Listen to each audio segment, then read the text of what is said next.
حضرت داؤد علیہ السلام کی قوم کے 70,000 افراد سمندر کنارے ایلا نامی بستی میں راحت کرتے تھے۔ ان لوگوں کو اللہ نے ہزاروں نعمتوں سے نوازا تھا، لیکن جب راحت و سکون آیا تو یہ اللہ کی عبادت سے محروم ہو گئے اور اللہ کی مخلوقات پہ ظلم کرنے لگے۔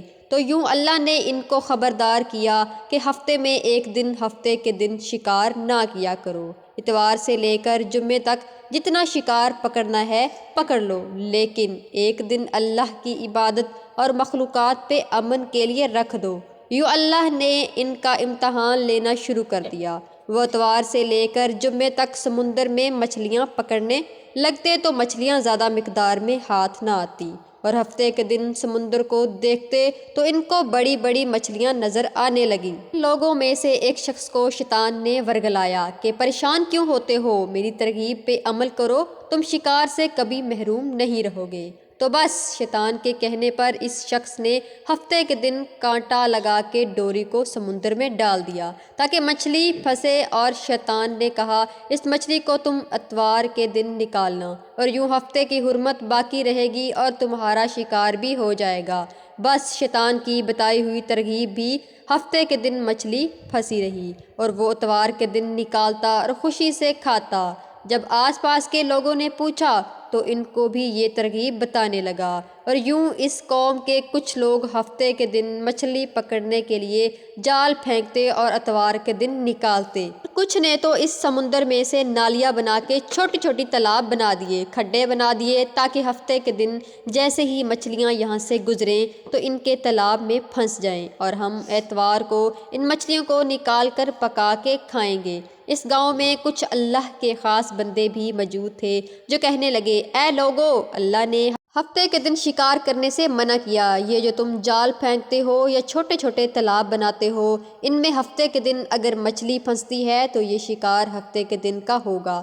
اللہ کے عذاب سے ڈر، اللہ کی نافرمانی نہ کرو۔ وہ لوگ ان لوگوں کا مذاق اڑاتے، ہماری جو مرضی ہوگی ہم وہ کریں گے۔ اب اس بستی میں 3 گروہ بن گئے۔ ایک ان 70,000 میں وہ لوگ تھے جو ان نافرمان لوگوں کی بار بار اصلاح کرتے، دوسرے وہ جو لوگوں سے نفرت کرتے اور خاموشی اختیار کیے ہوئے تھے، اور تیسرے وہ جو گمراہ ہو کر اللہ کی نافرمانی کر رہے تھے۔ تو یوں نیک بندوں نے اس برسی کے بیچ میں سے دیوار کو کھڑا کر دیا اور یہ حکم نافذ کیا کہ اللہ کے نافرمان کرنے والے اس طرف ہو جائیں اور ہم جو اللہ کے فرما بردار ہیں وہ اس طرف رہیں گے۔ وہ صالح لوگ بار بار ان سے کہتے رہے، اے لوگو، اللہ سے ڈرو، قوم سمود قوم لوط کا جو ہوا اس کو یاد کرو، اللہ کی نافرمانی نہ کرو ورنہ تم پہ بھی کوئی عذاب آئے گا۔ وہ سارے نافرمان جن کی تعداد تقریباً 12,000 تھی، سب ہنستے رہے کہ یہ تو سب کتابی باتیں ہیں، ہم پہ کوئی عذاب نہیں آئے گا۔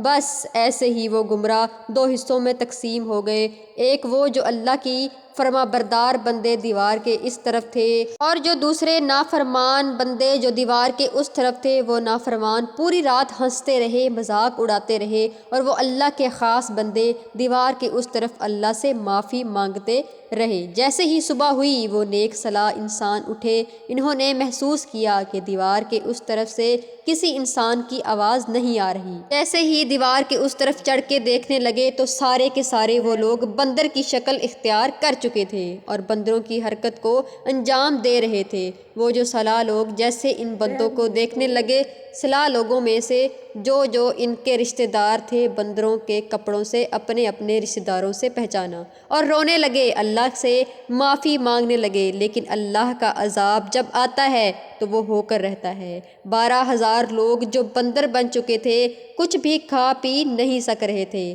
اور یوں وہ 3 دن بعد اس عذاب میں آ کر فنار ہو گئے۔ بے شک اللہ ان بندوں کو پسند نہیں کرتا جو اللہ کی نافرمانی کرتے ہیں۔ اے اللہ، ہم سب کو اپنا فرما بردار بندہ بنا، ویسا بنا جیسا تو چاہتا ہے۔ آمین ثم آمین۔ اگر آپ لوگوں کو آج کا واقعہ پسند آیا ہو تو چینل کو کرتے جائیں سبسکرائب اور دیے گئے بیل آئیکن کو بھی دبا لیں تاکہ نیکسٹ آنے والی ویڈیوز آپ کو ملتی رہیں۔ اللہ حافظ۔